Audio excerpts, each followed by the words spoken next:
For those of you who have been living under a rock for the past week, about a week or so at this date, or the date of being released, a lead singer of Linkin Park, named is Chester Bennington, hung himself in his Southern California home. And this is really sad news. I mean, Linkin Park was a band that I was a huge fan of back in high school.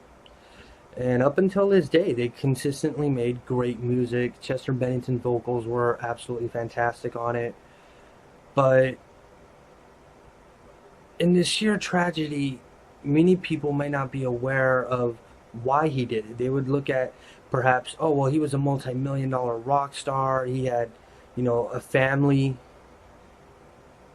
Yeah, he had 6 children, and he was married.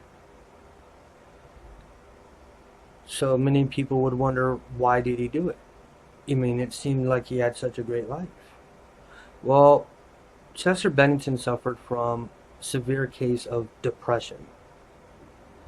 And as with many celebrities, depression hits a lot harder than people think.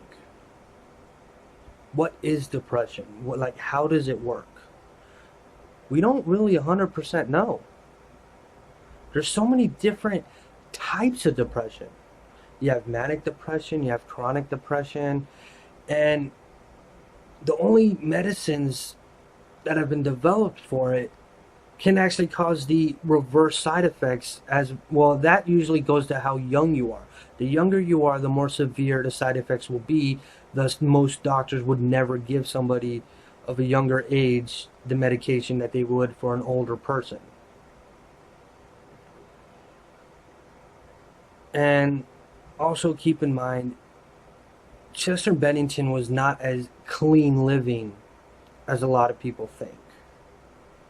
He did do a lot of drugs. He also had reportedly, and I'm going to say reportedly because I've never seen or heard any case of it, but I have heard that it has been reported that he did not have a wonderful childhood. He was very abused, which that may have been the catalyst for what may have started his depression. But again, when it comes to depression, it's really kind of hard to decide which route you're going to take or what route it's going to take. There's so much we know about the world and about outside of us, but yet there's not enough that we know about what's going on in here. The brain continues to be one of the most enigmatic elements of life. And this is just really, we know more about outer space than we know about our own mind. I mean, we're just now over the past few years getting to what concussions are and how that affects the body. We're just now getting through that.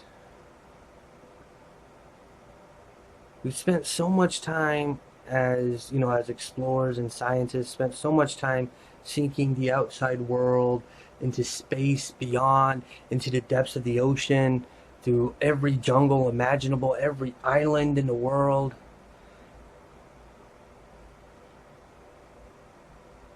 And yet, when it comes to our own mind, we really don't know. None of us can say what was going through his mind when he did what he did.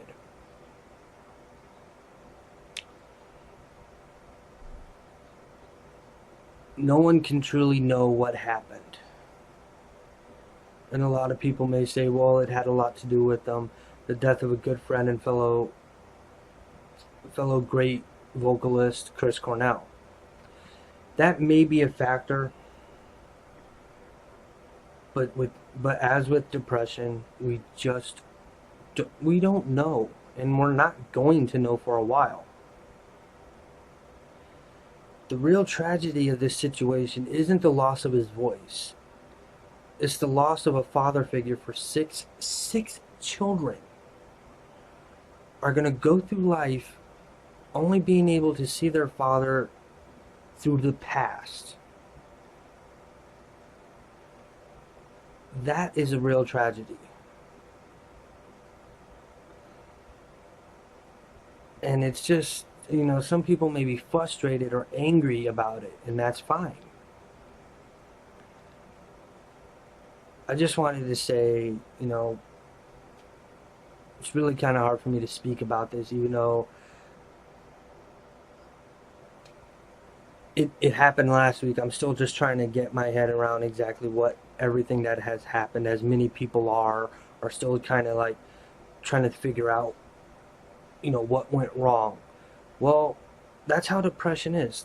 There could be times where nothing went wrong, where nothing was a catalyst for it. It just happens. Well, not much else I'm going to say about that. See you guys later. Take care. And if you have feelings like that, such as yourself, if you're battling depression, there is a million options for you to pick. Even if you're just sad. And just remember one thing. If you're watching this video, you have a friend. Right here. Right here. And as a friend, I'm going to ask you, if you are feeling like you're at the end of your rope, to please call your local suicide prevention hotline number. The people there have been what you went through. They have undergone what you went through. They went through that same dark tunnel that you're going through right now. And they're on the other side. They'll talk you out. They'll talk to you.